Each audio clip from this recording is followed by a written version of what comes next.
이렇게 시간이 안 가는지 정말 버스 안에서 going 이불 속에서 going은 언제나 너에게 going. Oke, di sini saya akan menjelaskan tentang negara hukum dan hak asasi manusia.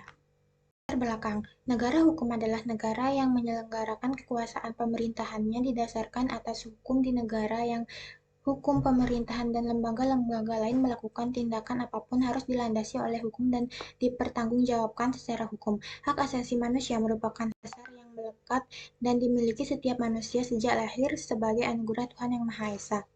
Esa Mustafa Kamal Pasta 2002 menyatakan bahwa yang dimaksud dengan hak asasi manusia adalah hak dasar yang dibawa sejak lahir yang melekat pada esensinya sebagai anugerah Allah Subhanahu wa Ta'ala. Pembahasan yang pertama, pengertian negara hukum. Yang kedua, ciri-ciri negara hukum. Yang ketiga, pengertian hak asasi manusia. Yang keempat, macam-macam hak asasi manusia. Negara hukum. Di Indonesia, sebagian negara hukum memiliki makna bahwa segala aspek kehidupan di wilayah negara Kesatuan Republik Indonesia harus didasarkan pada hukum dan segala produk perundang-undang serta turunannya yang berlaku di wilayah NKRI. Dalam hal ini, Indonesia sebagai negara hukum harus mampu menegakkan hukum yang berlaku secara adil dan merata bagi seluruh warga negaranya. Selain itu, Indonesia sebagai negara hukum juga harus memenuhi tuntunan akal budi dan mengesahkan demokrasi. Ciri-ciri negara hukum. Ciri-ciri negara hukum menurut Undang-Undang 1945 yang pertama, hukumnya bersumber pada Pancasila. Yang kedua, berkedaulatan rakyat. Ketiga, pemerintahannya berdasarkan atas sistem konstituensi. Yang keempat, persamaan kedudukan di dalam hukum dan pemerintahannya. Yang kelima, kekuasaan kehakiman yang bebas dari pengaruh kekuasaan lainnya. Yang keenam, pembentukan undang-undang oleh Presiden bersama-sama dengan DPR. Yang ketujuh, dianutnya sistem MPR.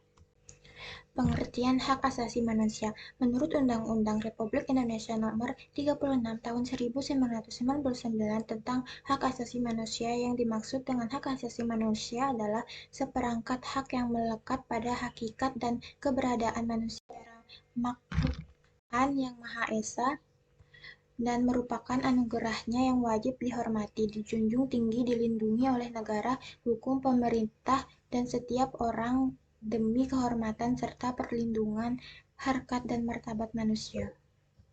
Macam-macam hak asasi manusia. Ciri-ciri pokok dari hakikat hak asasi manusia. Yang pertama, hak asasi manusia tidak perlu diberikan, diberi, ataupun diwarisi. Yang kedua, hak asasi manusia berlaku untuk semua orang tanpa memandang jenis kelamin, asal usul, ras, agama, dan pandangan politik. Yang ketiga, hak asasi manusia tidak boleh dilanggar. Kesimpulan, negara hukum adalah negara yang di dalamnya terdapat berbagai aspek peraturan-peraturan yang memang bersifat abstrak, yaitu memaksakan mempunyai saksi yang tegas. Gagasan negara hukum masih bersifat samar-samar dan tenggelam dalam waktu yang sangat panjang.